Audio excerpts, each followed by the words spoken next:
What's up, Creamers? Creamer. It's me, Hot Joe, and I am not joined with my co-host, Sammydaddy.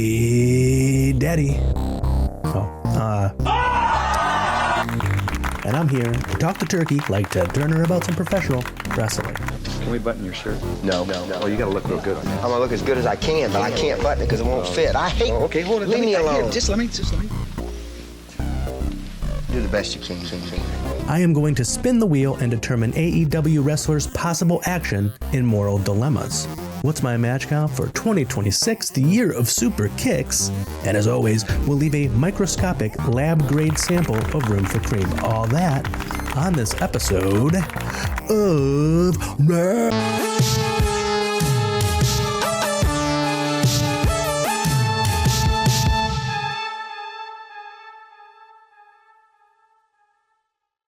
Welcome back, Creamers. Hot Joe has watched wrestling in the past week. I watched Dynamite from last week, and I watched Grand Slam, which was also pretty dang good. Yeah,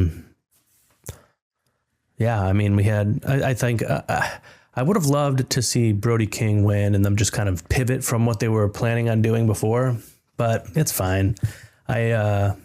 So part of it for me was like, okay, we knew it was recorded earlier in the day because it was in Australia. We like online, it said like the crowd from Sydney, Australia definitely chanted "fuck ice," and then you're like, okay, are they gonna, when they had it, when they didn't edit it out or bleep it or anything like that, censor it a few weeks before that. They had kind of plausible deniability. You know what I mean? They could have been like, well, we didn't know what they were saying or something, right? So like, it's not necessarily that they were being like pro free speech or something like that. I mean, you'd like to think so, but you don't really know. Well, then, on this episode, or then on Grand Slam, when we find out that the audience from Sydney, Australia says fuck ice as well, we are like, okay, so are they going to censor it? Like I said, there's plausible deniability the first time, but this time they recorded it. So like they might have to edit it out for all we know, So then Brody King comes out. Then MJF starts making his way to the ring. He does not even get into the ring, and they go to commercial break. I immediately thought, oh my God, this is how they're editing it out. They're going to just not even include the part where they say it. They went to commercial break because it's MJF. When did they ever go? Like, why would they go to commercial break during his entrance? He didn't even get in the ring yet. Well, then I went on Threads and I saw everybody going on there being like, they censored it. Then the show came back on, and then they started announcing each wrestler, Justin Roberts or whoever it was. And then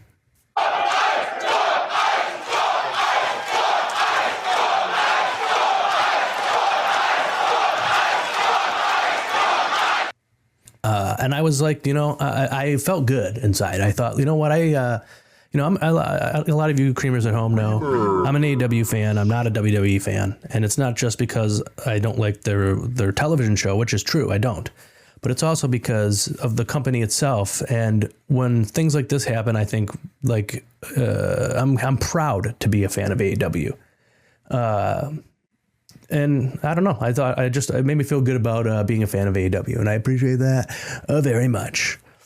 Dynamite was really good too. I'm pretty sure, if I remember correctly, my match for the week is from Dynamite and not from Grand Slam, but that's just because it was a surprise fucking banger. You probably already know what it is. But before we get to the main topic of the day, I'm going to go ahead and do the ad read since Sammydaddy is not here with me today. This episode is sponsored by Sock Oven from Thermostep Footwear Preservation Systems Incorporated. You wake up at 7:12. Normally you would rush. Cold socks, out the door, same crosswalk, same minute, same square of pavement. But you've decided you want more. You want the life of quiet luxury. You want the finer things. You want toasty dogs. And by dogs, we mean your feet. Kitchen counter, first sock, 14 minutes. Second sock, 14 minutes, 28 minutes total for the pair. You slide them on, warm, cozy, luxurious. You leave your house 28 minutes later than usual. At 7:43, the exact moment you're normally standing at the corner of 9th and Alder, a delivery truck misjudges a turn and clips a stack of unsecured lumber. Boards slide off the truck and crash onto the sidewalk. They land directly where you typically wait. Instead, they landed on a man holding a breakfast burrito. The burrito is destroyed, and the man...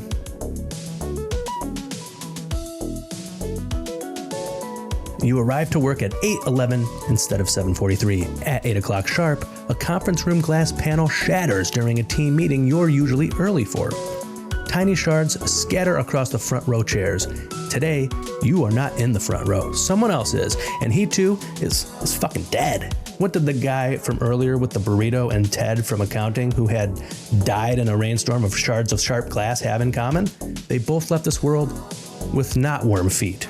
Thermostep's sock oven warms each sock in 14 minutes, 28 minutes total for the pair, 28 controlled minutes inserted into your day.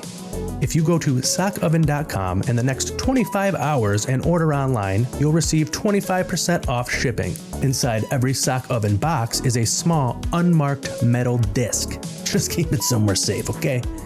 Sock Oven by Thermostep Footwear Preservation Systems Incorporated. Remember, it's 28 minutes total for the pair. Oh, welcome back, Creamers. Before I get to the game, I also have just received news that Sammy Daddy has sent in a check-in. See, I didn't tell you earlier, Creamers, but Sammy Daddy is actually on vacation in Las Vegas, Nevada, which is just one state over from me. I says to him, Sammy Daddy, would you like to, hop over one state, while you're out here and hang out with old hotjoe? And he says to me, no. So he sent in a check-in. So we're going to see how he's doing on his lovely, luxurious vacation in Las Vegas, Nevada. Sammy Daddy. I'm in Las Vegas, Nevada. Hey.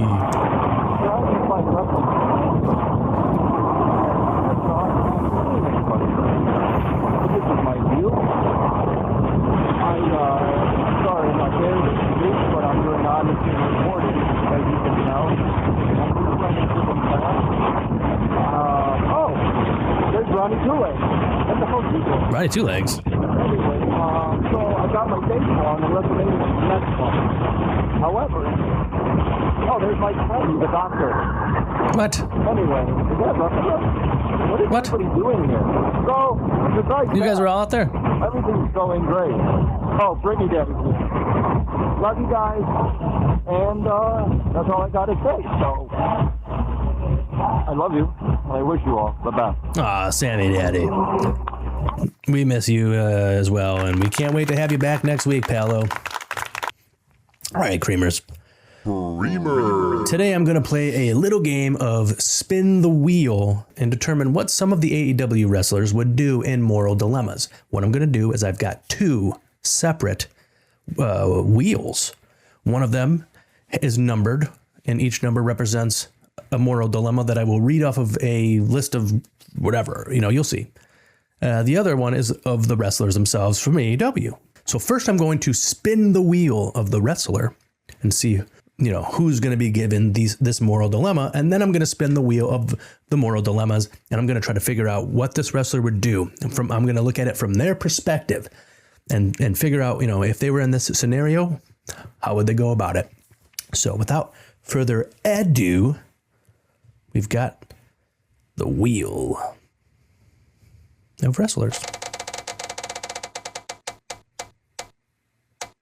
Will Ospreay is the very first wrestler that I'm going to tell you the moral dilemma of. Now let's spin the old wheel of dilemmas, is what I call it.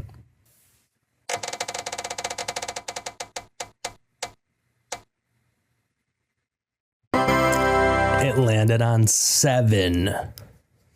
So let's see what 7 is, guys. Let's see what 7 is, Creamers. So it's Will Ospreay. Number 7. Would they sacrifice their own momentum to elevate a younger talent?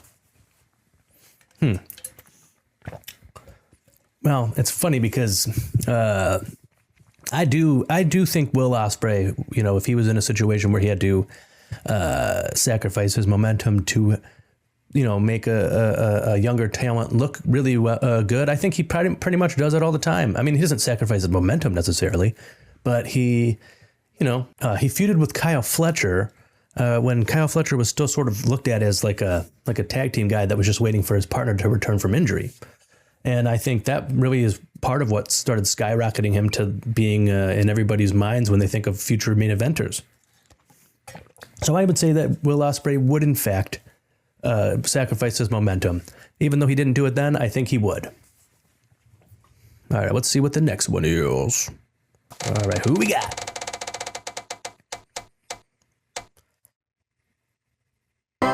Kenny Omega. Wow, my two favorite current day wrestlers right in a row. Pretty crazy. So, what is the moral dilemma that Kenny Omega is going to have to face and test out his moral compass? 6. How weird. 6, 7. It's episode 67. Just a weird coincidence. Anyways, 6. Would they publicly admit they were wrong if the fans turned on them? I don't really know. I think that you've had, you know, Brawl Out, right? And I don't think people really turned as much on Kenny Omega as they did on the Bucks after that. But I mean, he's publicly spoken about how he has nothing but respect for CM Punk and he doesn't dislike him in any kind of way. And again, you know, I don't think people were as upset with him about that whole situation as they were with the Young Bucks, but I'm sure there are people who are CM Punk fans that dislike Kenny Omega as well. And I don't know if them hearing that made them say, oh, he's not as bad. I mean, I don't think, you know, the Bucks are bad either, but, you know, he could have. But if it, so I don't know if it, I guess if this question means in real life, then I do believe so. And if it was kayfabe, I also do believe so, because every time a babyface used to be a heel, not every time, but a lot of the times they'll, you know, say, oh, I'm sorry for, you know, saying that this city sucks. I think this city's actually pretty cool. And I'm sorry I hit that guy in the crotch, but I don't hit people in the crotch in my matches anymore. I win them fair and square. All right, what do we got next? All right, who's number 3? I forgot to tell you guys we're doing 8 of these. FTR. Okay, 2 guys, 2 for as they say. All right, and their moral dilemma, and this is a little bit hard. This one's going to be interesting, I should say, because the FTR aren't exactly known for being the most moral of tag teams.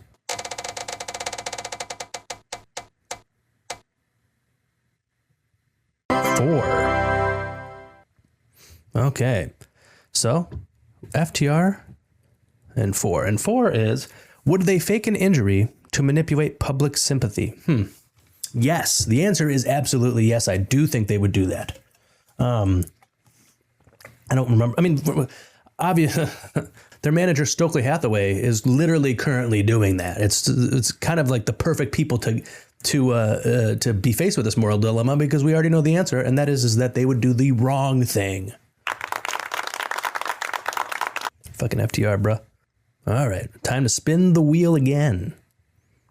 The wheel of wrestlers. And it's Hangman Adam Page, our favorite Hangman.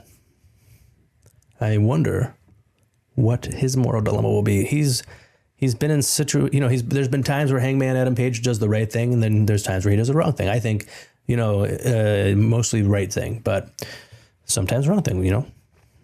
So let's see what we land on for old Hangman Adam Page. And we get dilemma number 1 for the number 1 character in AEW, the main character of AEW, they say. His dilemma is, would they protect someone who betrayed them if it meant losing a title shot? Okay, hold on. Would they protect someone who betrayed them if it meant losing a title shot? I think, okay, let's see. I don't really know how to even answer this. Okay, so he used to feud with Swerve, of course, the famous feud of both of their careers, and they. So let's say Swerve betrayed him right now, and he had to do something to save Swerve from harm. In order to, but that would cause him to lose his title shot. Let's say that Revolution coming up. I do think Hangman Adam Page would do the right thing, and I do think he would save Swerve Strickland. If you asked me this a year and a half ago, or even a year ago, I would have said no, man. Hangman Adam Page, he would not do the right thing. But this Hangman Adam Page, our favorite Hangman that we have in 2026, the year of super kicks, would in fact protect his rival.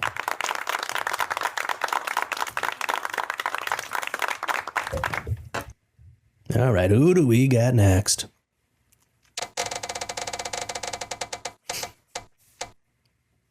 Toni Storm. All right. I don't really know, even if you were to ask me about her more, like, is Toni Storm moral? I don't really know how to answer that. I guess, yeah. I mean, I don't, but would she do anything for the title? I guess it depends on if she's in her crazy kind of mood or not. Crazy sort of time. All right, let's see. What is her moral dilemma going to be?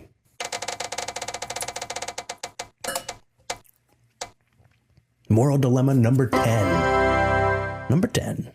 And that is, would they forgive someone who cost them the world title? Yeah, I don't know. Yeah, I think so. If someone, if she was to, go up against Chris Statlander, Chris Statlander lost the title last week. That's right. If she was to go up against Tekla and, I don't know. I guess it would depend on who it was. Like if Mercedes Moné came out and interfered in the match and cost her the title, she would not forgive her. But if, Mina came out and was trying to help her, but then accidentally cost her the title, I think she would forgive her. So I think that one is morally gray, and it's not just because Toni Storm's in grayscale.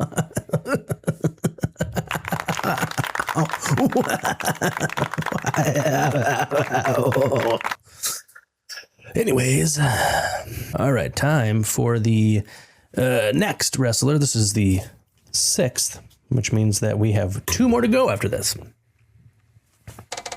Spin the old wrestler wheel. Jon Moxley.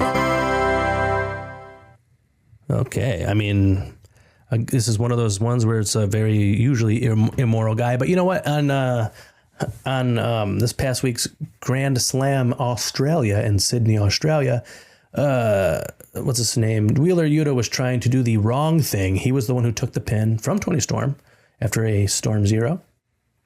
And so that means he was the one who was going to have his head shaved. And he refused, and he tried to run away through the crowd, but Jon Moxley came over there, and Jon Moxley says to him, he says, young boy, I am not going to allow you to do the wrong thing. You made a promise. You got to take care of it. You got to do it. And then Wheeler Yuta went into the ring, and they shaved that man, and they shaved him good. God damn it. God damn you to hell. So let's see. What is his dilemma going to be?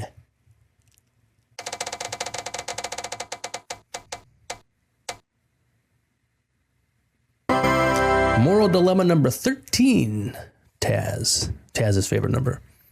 Let's see what it is. Okay, so Jon Moxley, would they leave AEW if another promotion guaranteed more respect? Well, let's see. He's got as much respect as you can. He's probably the winningest AEW wrestler that there's ever been. He's held the world title more than anybody else, I'm pretty sure. He's definitely never not considered like an important character on the show.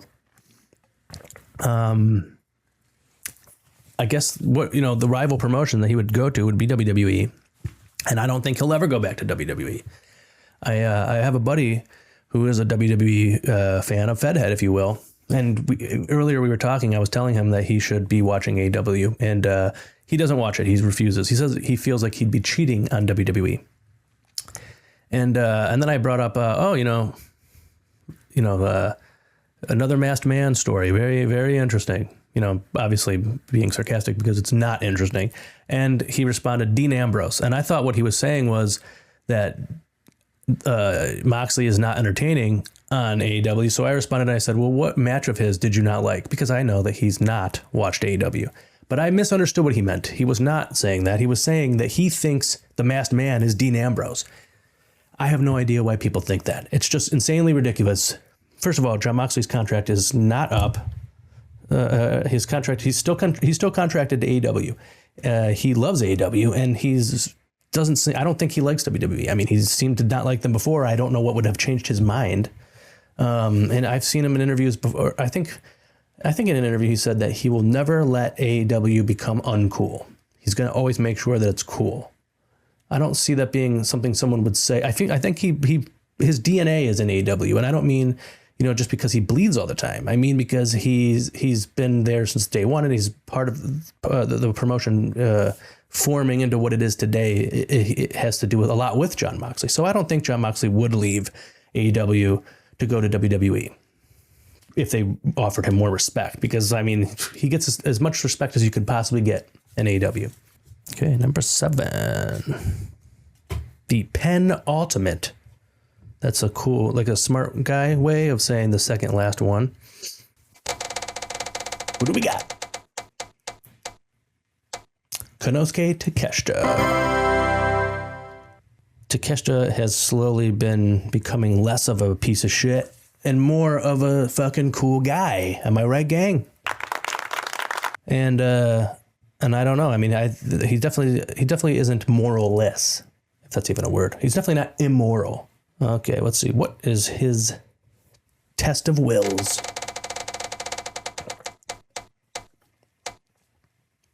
Takeshita is number 11. His moral dilemma is, anyways.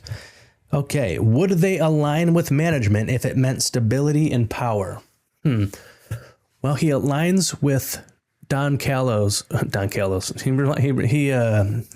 aligns with Don Callis for that kind of a reason, I think. I mean, he's apparently the original member of the Callis family, but he's not a member of management.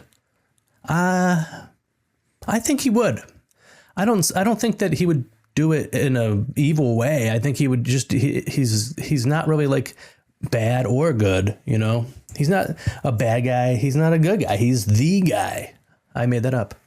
And I think that he would do what it takes to elevate himself in a completely non-nefarious way. Now we are on number 8. This is the last moral dilemma. And then there will never be a moral dilemma ever again in the fucking world, man. Final wrestler is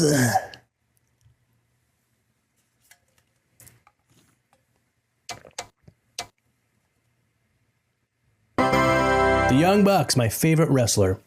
I know I said Kenny Omega and Will Ospreay are my favorite wrestler earlier in the show, but they're all my favorite wrestler. But the people who have my heart are the Young Bucks.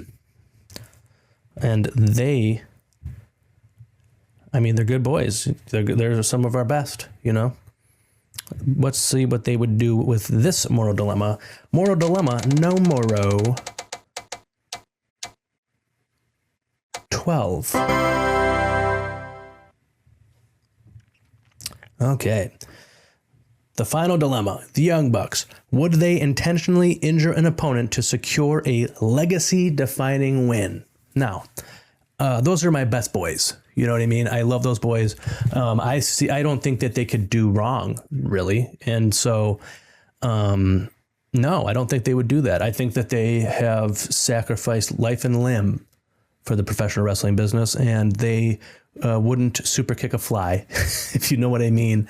I don't think they've ever done anything wrong in their entire lives, and they're our perfect boys. So yeah, I don't think the Young Bucks would intentionally injure an opponent to secure a legacy defining win, because they're our perfect boys and they don't do that stuff, guys. So that's the game.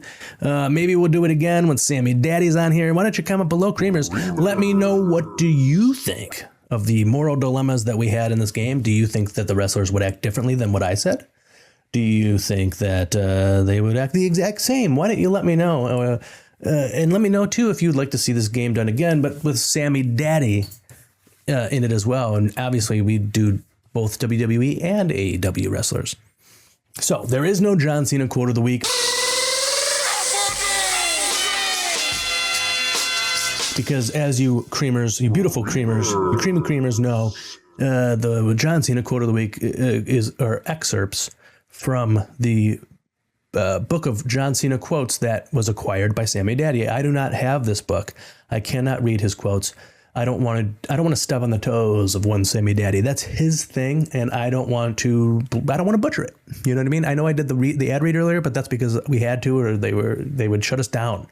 The company told us that they'd shut us down. So I had to do it. And so there is no John Cena quote of the week this week. So we're going to skip directly to the match count of 2026, the year of Super Kicks. But before we do that, we have another final check-in from Sammy Daddy in Las Vegas, Nevada. Push off. I don't like this part. And here we go. Try number 2. Back on the street. WrestleCream, Sammy Daddy. I'm A little loud there. Find anybody else that I know. I saw Ronnie Wrestle Rubs earlier. I remember that. It's Johnny Arson. Johnny Arson's out there? You can get it on YouTube. You didn't tell me. Oh, Derek Dillinger and Dave Arquette. They're putting on The director, Derek Dillinger's out there in Las Vegas, Nevada? trouble talking that funny. Do you like wrestling? Who do you think? Who do you think will headline the next WrestleMania? What are your feelings? He's a regular Sammy on the streets. Love you. Wish you the best. Bye. Get ready for a stop. Love you, and I wish you the best. Thank you, Sammy Daddy, for checking in with us. We would like to check in with you as well, and we'll do that through the podcast. So, Creamers, comment below and let Sammy Daddy know how you're doing, whether you're commenting on Spotify or you're commenting on Apple, whatever it is, music or whatever, I don't know, or YouTube. Comment below and say, Sammy Daddy, we love you. And I've been up to so-and-so. You know, I went to the market today. I decided to go on binge. I've started binge drinking, right? Whatever it is, Creamers, let them know in the comments below. My match count for 2026, the year of Super Kicks, is 79 matches. That's right. You guys are too good to me. My match of the week was Tommaso Ciampa versus Kyle Fletcher for the TNT Championship. The Young Bucks versus Private Party versus the Rascals was also incredibly good. They were my best boys. The Young Bucks were in there, and it was in their hometown. But I knew that Ciampa versus Fletcher would be good, but I didn't think it was going to be the best match of the year so far. And it was. It fucking killed. And I think that it's totally okay that Ciampa lost. I think he's going to probably become a little bit more villainous. I was watching an interview of him talking about how he was excited to have his match against Mark Briscoe for the TNT title and this obviously happened before the match, was because Mark Briscoe is a natural babyface that everybody loves. Now, I don't think a person who wants to also be a good guy would say that sort of thing, right? I mean, I think his point that he was making was that he wants to fuck up the life of one Mark Briscoe. So I think that, he's got that whole thing where he's like obsessed with the belts. He named the TNT title Sylvie. So I think that he will probably still be in the TNT title picture. I think it's all good. I think that it's just an interesting story beat for what he's doing in AEW. And the match was just so goddamn good. I was at the edge of my seat, and I got no notes. It was a perfect 10. So that was my match count for 2026, the year of Super Kicks. And now we are going to move on to the rooms for cream. And boy, oh boy, do we have a lot of fucking cream and a lot of rooms filled with that cream. So first up is the third man, Wrestle Rugs.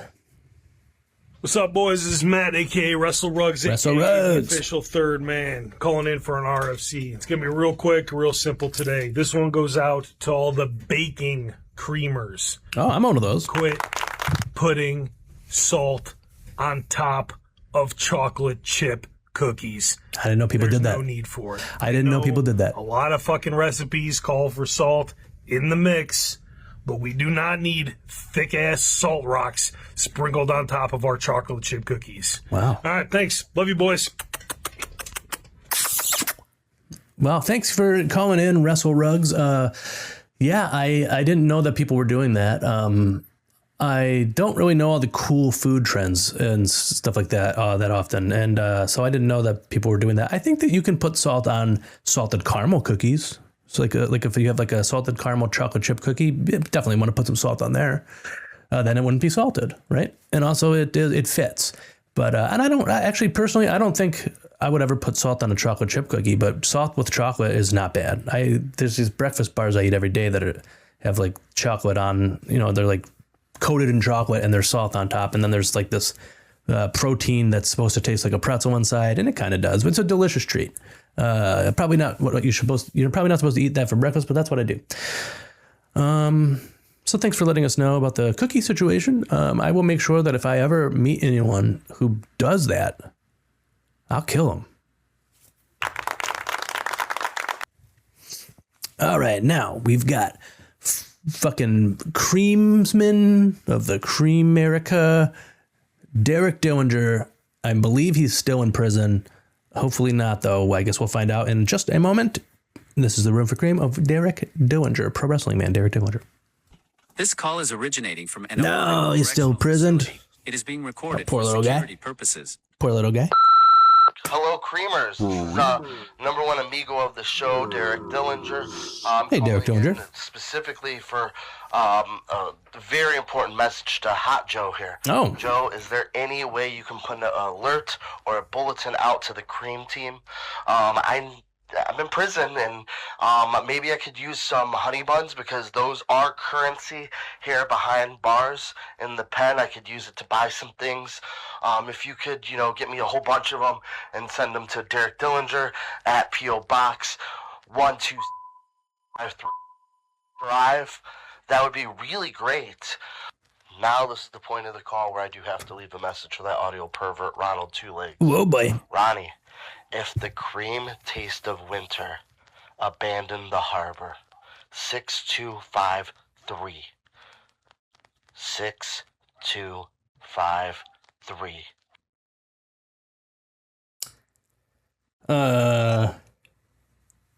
Creamers, I gotta be honest with you. Every week, two very great friends of the show, Ronnie Two Legs, Derek Dillinger. They're both in prison for harming one another, I think, and now they're sending messages through here like that, and I don't really know like what any of that means. Like it was like a poem. It was like a poem with numbers at the end, and I don't really know what the hell any of it meant, the poem or the numbers. So I hope they're not like using WrestleCream to send illegal messages back and forth, like some kind of codes, like, like 379 or whatever the hell he said means, meet me in the, I don't know, the fucking weight room and stab so-and-so. I hope that's not what they're doing. I don't know. These are bad boys that we're talking about here, and they're hard boys, and they do bad boy and hard boy things, and they're in prison. So hopefully he's not doing any bad boy or hard boy things, but as far as the honey bun situation, sending it to the P.O. box, Creamers, this is sort of a public announcement. Our boy Derek Dillinger, he's a wonderful creamsman. He's one of our best, and he has been imprisoned. And I don't, he was in solitary confinement for a little while, which I think should be illegal, but who knows what was going on with him in there. He's probably not in a great headspace, and all he needs is a couple of honey buns. If you guys could send some honey buns to WrestleCream, we will send them off to our great friend, beautiful boy, Derek Dillinger, and we'll make sure that those honey buns go from your hands to being inside of Derek Dillinger. Now it's time for the Room for Cream of Ronnie Two Legs. Hopefully he's out of prison at least. And if he is in prison or out of prison, hopefully he's just decided to forgive Derek Dillinger and their feud, their rivalry, their eneminess, their whatever it is, really, is over. So we'll find out right now with the Room for Cream of Ronnie Two Legs. This call is originating from an Ohio correctional facility. Okay. It is being recorded for security purposes. This is a dangerous show. Hello? Is this thing on? It is. Did it beep? Hello? All right. Whatever. I never know how to work these damn payphones.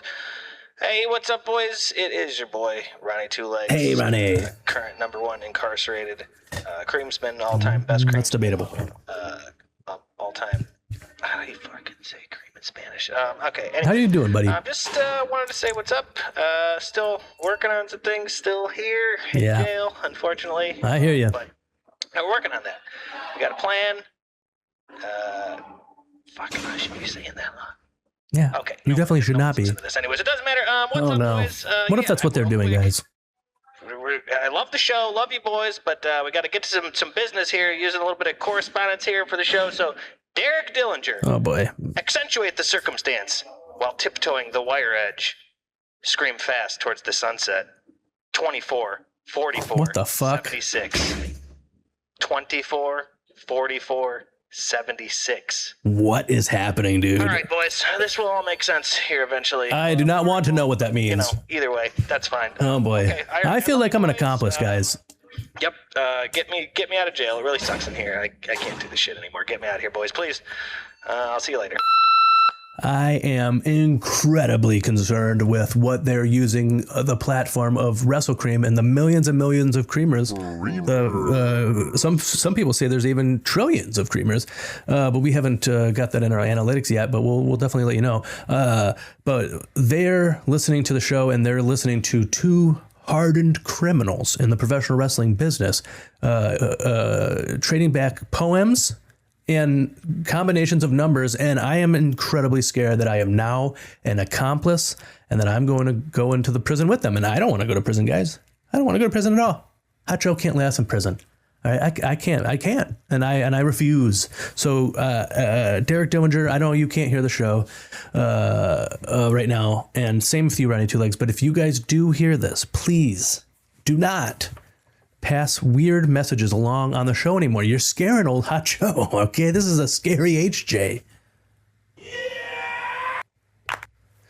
And we're on to the final Room for Cream of our guest Rooms for Cream. Professional wrestling lady, fucking Jessie Blair. Hello there, WrestleCream Nation. It is Hello. Jessie Blair. Coming at you with a special Southwest edition of Room for Cream. I'm currently on vacation. I love the Southwest. Arizona. Just went to the Grand Canyon yesterday. Nice. And spent the weekend at the Grand Canyon, extended stay at the Grand Canyon. Hell very yeah. nice. Very beautiful, very vast. And Very now vast. just hiking around Arizona. So, needless to say, Blair's Stone Oven Deli has been closed for the last week or so. Makes sense. Which is okay because we had to do a couple of repairs Okay. inside, making things all well and good. Gotta do Making what you it gotta better do. for more sit-down traffic because that is what people are missing. People are missing their third places, and hopefully we can make Blair Stone Oven Deli a third place for you. We can expand our menu and get even more and make more opportunities for people outside of the deli community. Hope everyone's having a great day, and I wish you the best.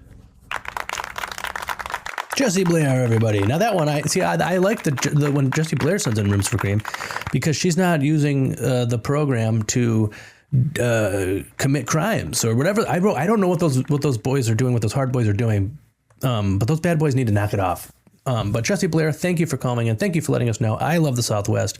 I've been to Arizona. I've been to the Grand Canyon. Proposed to my wife there. It was an accident. not proposing to her. That was on purpose because she's my best bud. But I wanted to propose to her somewhere else, but I got nervous, and it was the last place we were going on this vacation, so I had to do it, or it was now or never situation. But yeah, I wanted to do it at Antelope Canyons, is it Antelope Canyon? Either way, it's a beautiful place. But I don't know. Anyways, Arizona's beautiful. Utah is beautiful as well. Zion National Park. If you can go out there, Jesse Blair, I think you would really enjoy it. There's this one trail, because you said you were hiking trails. There's this one trail in Utah in Zion National Park where it's like a river, and it's usually, like, for the most part of this trail, you're in water, and it's a hike, it's a trail, but you're in water, and you're about like maybe thigh high up is where the water is, but then at some points it goes like maybe up like to your chest, but then it goes back down. And I don't know, you can rent like equipment like right outside of there, like rubber, like pants and stuff like that. It's a really cool thing, and it's really fun to hike through water like that. It's very different than every other hike you've ever done. I'm happy you're enjoying the Southwest, and I hope Sammy Daddy is also enjoying the Southwest, because he is in Las Vegas, Nevada. Everybody's over here. Sammy Daddy is in my time zone, though. I don't think Arizona is on the same time zone. I think it's Mountain Time. I know that there's 2 time zones in Arizona, one that doesn't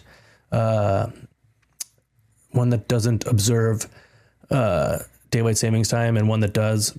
I'm not sure. I don't know. Maybe it's Mountain Time. Who knows? Either way, I don't think it's the same time as here, but Las Vegas is, and Sammy Daddy is on my time right now, but he again refuses to come over here to hang out with me. He'd rather just check in with us, which is fine. I'm glad he did it. I'm glad he was on the show. Now, my room for cream, gang. The Wrestling Observer Awards came out the other day for 2025, the year of our lives. And I don't want to go over all of them or anything like that, but I just want to read some of them because there's been a lot of online discourse about it. And let's see, where did I have that list? Okay, so let's see. The ones that like people are upset about are like let's see, the Tag Team of the Year Young Bucks. I don't think people are mad about that one. They could be. I don't know.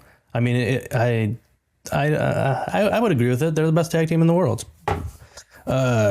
Best non-wrestler of the year, Don Callis. I think so.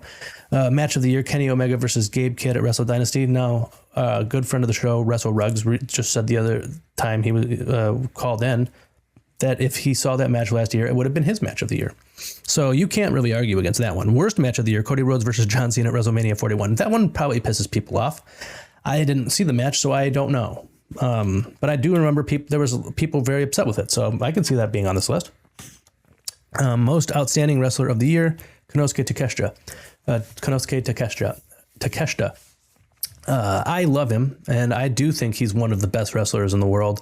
My wrestler of the year last year was Bandito, but Takeshita had amazing matches too, even against Bandito at Ring of Honor. The most underrated wrestler of the year, Beast Mortos. Yeah, I could agree with that. That one isn't really making people mad. Most overrated wrestler of the year, Jay Uso. I don't know if people are mad about this one because people don't like him, it seems, but I don't think there should be categories like that. I don't think there should be like negative ones. Like, why is there a worst match of the year award? Like, this isn't the Razzies, you know? And it's just mean-spirited. I don't know. I don't like it. I feel like it's just like, I just think it's unnecessary. I mean, WrestleMania isn't real. So why are we like putting people down? I don't know, man. I just think it's not cool. They don't have like negative awards for Grammys, you know. It's like, 'cause I'm comparing it to that simply because they're both art that is rewarded, even though the reward system is fucked up. But whatever. Maybe not the Grammys. Maybe like the People's Choice Awards, because that's voted on by fans. Just like these awards, which is kind of my whole point here. People are mad. A lot of the positive awards on the Wrestling Observer Awards of 2025 were skewed towards AEW, and then the negative ones were skewed towards WWE. And they think that the reason for this, well, either the person doesn't understand that the fans vote for this, or they do know that, and they think that the fans voted these people in and these matches in and stuff like that because they're fans of Wrestling Observer, and Dave Meltzer and Brian Alvarez have guided their opinions towards liking this stuff and disliking that stuff. Now, I'm going to tell you right now why that is not true, okay? I do listen to the Wrestling Observer radio. I listen to Brian Alvarez. I like him a lot. I know he hates NXT. He says it's the worst show, and it was voted the worst show of the worst weekly wrestling show. Again, I don't think that should be a category, but whatever. I'm sure that the people who have the same taste as him maybe is the reason, or maybe they did think of it as so bad because they keep hearing him talking about how bad it is, and maybe they don't watch it. But last year and the year before, most of the positive awards went to WWE. They won Promotion of the Year, not AEW. They won Booker of the Year, not Tony Khan. I don't think it's just because of the opinion. I mean, I would tell you this. I've listened to Wrestling Observer for years and years. 2 years ago, I can tell you that Dave Meltzer was not considering WWE the best promotion of the year, and they were not considering Triple H the best booker. By the way, I should mention that CMLL was promotion of the year, not AEW. But yeah, so all the like good awards, positive awards, best matches, best show, best pay-per-view, best, weekly show, have been going to WWE for the last 2 years. So it isn't because the fans are being tricked or manipulated into thinking one way or the other because of listening to Wrestling Observer, because like I said, Meltzer, Alvarez, they weren't big WWE guys this entire time, and people have been voting for the WWE stuff. So that it simply isn't true. I think these awards are just silly in the first place. But I mean, let's see. The best technical wrestler of the year went to Zack Sabre Jr. Okay. I think that makes sense.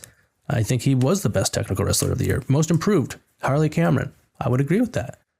But I don't know who was improved in WWE because I don't watch it. So I can't say, but gimmick of the year, Tony Storm. I mean, I think everybody loves Tony Storm. I think people who don't even watch people who don't even watch AEW love Tony Storm. So I don't know, man. I just think people, the tribalism that everybody's always talking about is leading people to be like, no, your show can't be winning awards. If it's winning awards, it's just not right. It's some kind of a lie, but it's not the case, man. The last 2 years, WWE was on top, and they were the hot wrestling show that wrestling fans were enjoying the storylines of, the matches of, and the pay-per-views of. And now WWE's sort of losing favor with the fans, and it's harder to be able to watch, and people aren't enjoying how many commercial breaks there are or whatever it is. And that's not what we have over it in the fandom of AEW. And AEW, it's a show made for wrestling fans, whether you like that kind of a thing or not. It is not made for the mainstream. It's made for you and I. That's all the time I've got for tonight, Creamers. Creamer. Remember this: I love you and I wish you the best. God damn it, I miss Sammy Daddy.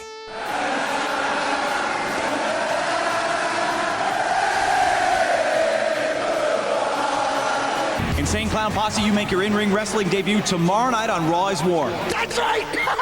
We finally get a chance to show our friends the oddities, and anybody else who's been watching us get beat down, that we know what we're doing in the ring, combined with what they taught us in our own juggalo style of fighting.